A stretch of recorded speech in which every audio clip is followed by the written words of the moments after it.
Fighting lust actually creates more of it, not destroy it. To truly break free from lust and regain your power, you need to understand the energy loop.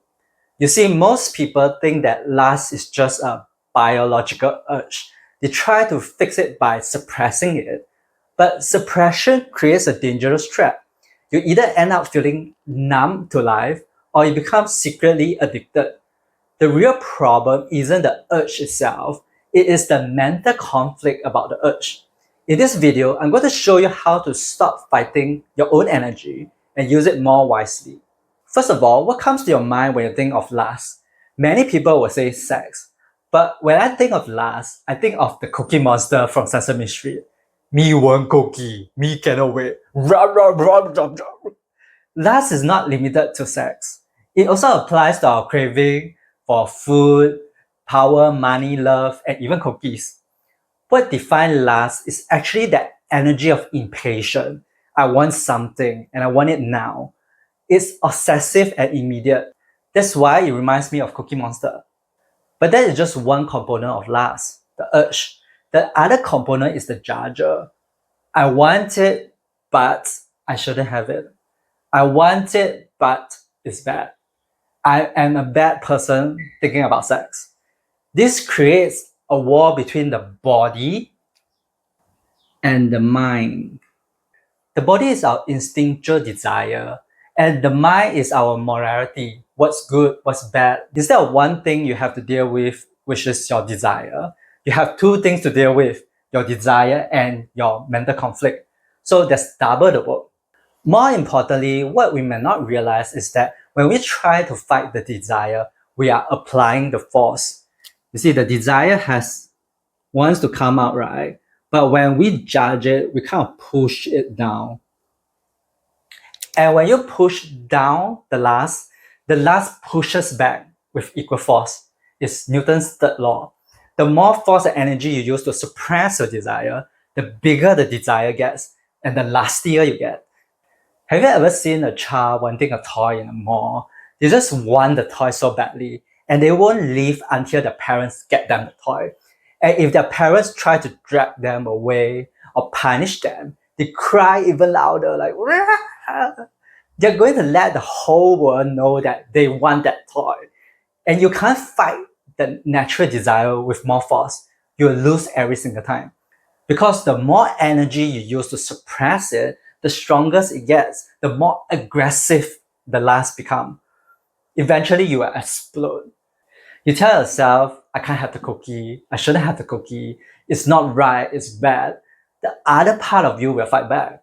What do you mean I cannot have the cookie? What do you mean I cannot have what I want? No, me want cookies. Let me have the cookies. Then when you lose the battle to your lust, the judger returns to shame you. You have no discipline. You can't even resist the temptation. Shame on you. And then this restarts the cycle. You start suppressing your desire again, promising yourself that you never do it. And of course, you will have a relapse. Then you shame yourself and so on. It never ends, this cycle. The judging actually fuels your lusty behavior. Have you ever wondered why spiritual people often struggle with lust and porn addiction? Especially the authority figures like the gurus and the religious leader. Why is it so common to find them in scandals such as abuse and offense? That's because they view lust as evil and practice extreme suppression. They try to bypass, deny, avoid their own sexuality, but they can't win against this desire. Their shadow self will eventually catch up to them and find a way to express itself. In the end, they have to live two separate lives. The public image of being a saint, which their followers adore, and the private life of being an addict, which they have to hide from the masses. Spirituality is never about morality. It's not about right or wrong, good versus evil, or the judger. It's about consciousness and energy. How are you going to play, shift, and transmute that lusty energy? If you don't learn to manage your own energy, it will manage you. So now let's talk about the hidden cause of lust, the energy behind lust. Why do we actually lust and crave for stuff? On the surface, it's about feeling pleasure, but it's not always about the sex or the food. It's about finding relief. Relief from what? Relief from heavier emotions such as loneliness, unworthiness, anger, shame, guilt, powerlessness. Many people dealing with addiction or can't seem to pull themselves away those temptations are suppressing these heavy emotions, especially men who don't know how to deal with their own emotion or express them. They use other outlets like porn, exercise, work, gaming to find relief. You see, it's not just biology that makes men more likely to be attracted to porn.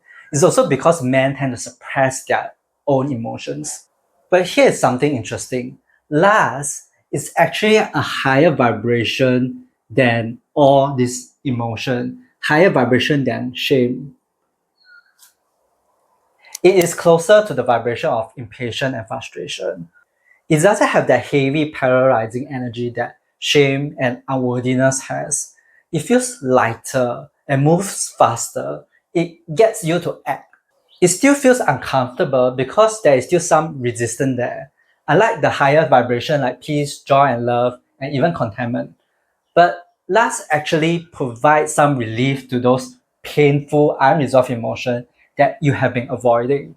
Most people watch porn to feel a false sense of power, to escape the powerlessness they feel in their real life, or they want a false sense of intimacy and connection to escape loneliness.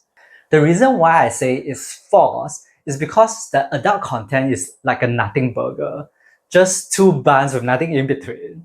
You eat it, you get a temporary release, but you don't actually feel truly satisfied. You still feel hungry, you still want more. Because that is not the real deal. It doesn't have any substance. And the industry is anchored in the lower vibration from here. Anger to powerlessness. So they tend to attract a pool of audience that hangs out in that range of emotion most of the time. It's a vibrational match. That's why if your emotional set point falls into this range, you're easily drawn to that kind of content. People in a higher vibration are not drawn to porn. They find it very dry and boring. Sometimes we mistakenly believe that if we just avoid the temptation or tear down the adult content industry, the food industry, the fashion industry, we won't feel lusty ever again. We'll all be saints, but it doesn't work this way because energetically, we have not raised our vibration. We have not anchored ourselves to a better feeling place. Even if you remove all the attractive men and women in your life, you don't see that ever again. You will still lust for other things or people in your life. And you know why? It's not because we lack discipline. It's because our energy naturally wants to rise in vibration.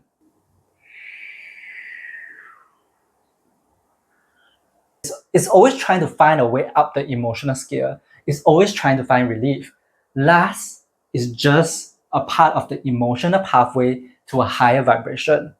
If you truly want to feel freedom, love, and joy, you cannot avoid it. You cannot bypass lust. You need to learn how to deal with your own sexual energy and how to transmute it.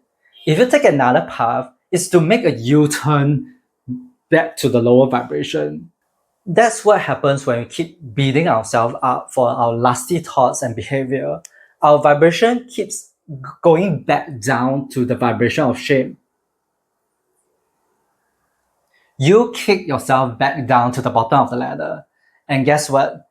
Now you are a vibrational match to that of the adult content industry.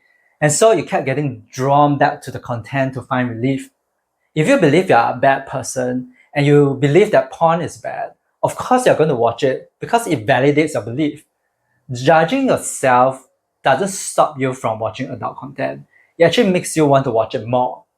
And you can't suppress the desire for long because the natural path for energy is to go up and you reach this vibration of lust. So you kept getting stuck in this never-ending energy loop and you become addicted to whatever stuff that makes you feel better. If you truly want to overcome your lusty behavior, you need to first let go of the judger, set the shamer. When you do that, at least now you have only one thing to deal with, which is your desire. You're not having a mental war inside, and you break free from this energy loop. My personal mantra is, if I'm going to do something, I won't shame myself. If I'm going to shame myself, I won't do it. If you remove the forbidden fruit aspect, the part that tell you that you can't do something or you shouldn't do something, the urge will lose its aggressive power. It just become a natural drive, a physical sensation that is much easier to deal with. Some of you might wonder, if I let go of the judger, would I lose control of my desire? Would I be like a kid in the candy store? Would I overindulge like you wouldn't if you bring the consciousness, the masculine energy, the Shiva. The feminine energy, on the other hand, is the creative and destructive life force, the energy, the emotion, the Shakti. When your inner masculine holds the space and just observe, the feminine energy dances safely in the container of the masculine energy and changes form. It won't get out of control. So how do we apply this in real life? Wherever the urge hits you, don't act immediately. Just breathe into it. Observe the sensation. Where do you feel it? Is it hot? Is it heavy? At first, it might feel uncomfortable or overwhelming, but stay with it. This is like data collection. You're building awareness of your body and your emotions. Often, if you observe the energy for a few minutes without any judgment, it flows up and up. It dissipates. It transmutes to other energy or other emotion or vibration like contentment. But just to be clear here, breathing is not used as a tool to suppress your urges. It's just an invitation to pay attention to your body and be present with it. If after a few minutes of breath, you still want to do the deed, you still want to eat the cookie or watch the video, give yourself the permission. But you want to do it consciously. Don't wolf down the cookie. Just take one cookie out of the cookie jar, smell the cookie, eat it slowly, feel the cookie inside your mouth, savor the taste. This is mindful eating, right? Same goes when you're watching adult content. Watch yourself watching the video. Take note of your energy as you watch the video. Do you feel drained? Do you feel energized? When you bring in the observer, it's like watching it with your grandma in the room. It kind of breaks the trend. Usually when you bring consciousness into the act, the dark compulsion fades away because now you're making a choice. It's not a knee-jerk reaction to the stimulus. You're in alignment, coming back home first before you act or make a choice. The mind often exaggerates the pain. You're not as hungry as you think you are. I don't know about you, but oftentimes when I feel hungry, I just eat one little nut or biscuit and I don't feel hungry anymore.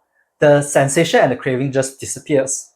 However, if after one segment, you still feel hungry, don't judge yourself. Just eat another one. Again, do it slowly and intentionally. Bring the observer in. Repeat this cycle until you feel satisfied.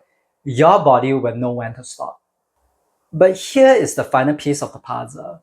Bringing in the observer is great to deal with the lusty feeling you have in the moment. But if you find yourself keep coming back to lust, your sacral chakra, the second chakra, is most likely to be blocked. The sacral chakra, located just below your belly button, governs sex, creativity, and play. When someone tells me they struggle with lust, I know for certain they are not having fun in their life. They're not playing enough. They're probably in a job they don't like, or their life is too mundane, too rigid, and too serious. They're not in tune with their passion and purpose. They are in a relationship, but it's burdened with responsibility. It's not fun at all. They're not enjoying themselves. there's nothing interesting happening in their life. Lust is just a distorted creative energy. The second chakra is like a child. It wants to play, it wants to have fun, it wants to paint, it wants to sing and dance, it wants to run freely. This is the chakra to clear if you truly want to experience freedom. But when the energy has nowhere to go, you block all the channels saying you can't do this, you can't do that. It funnels into the easiest outlet, which is consumption. Consumption of food and sex and porn to find pleasure. This desire to consume, this lust, is not to be neglected or suppressed. It's actually telling you that you're lacking passion in your life, that fire in your life. What you're actually lasting is not this. You're lasting for life. You want something more from your mundane life, but you have no other venue to direct your life force. So you direct it to sex. I don't know if you noticed this. When you're passionate about life, being creative, having fun, doing what you love, you totally forget about this. You totally forget about sex or food or anything. That's because your sexual and creative energy live in the sacral chakra. If you are spending all your energy on physical lust, you wouldn't have any left for your higher inspiration. This sexual energy is the same life force energy you need to write a book, build a business, or create art. It can be very powerful depending on where you direct it to. To truly transform your life, you need to transmute this energy and use it to build a life that you're passionate about. You need to heal those wounds that is underneath the lust, the loneliness, the unworthiness, the shame, the guilt. These are the wounds that is keeping your sacral chakra blocked. Instead of constantly finding something external to make you feel good, you need to raise your vibration as a whole so that you become more attracted to your soul's mission and inspiration. When you hang out in this range, you won't keep going back down here, depending on stuff like porn, food, to offer you some relief. If you find yourself stuck in low vibration most of the time and you want to raise it more permanently, watch this next video. I'll explain the emotional scale in more detail.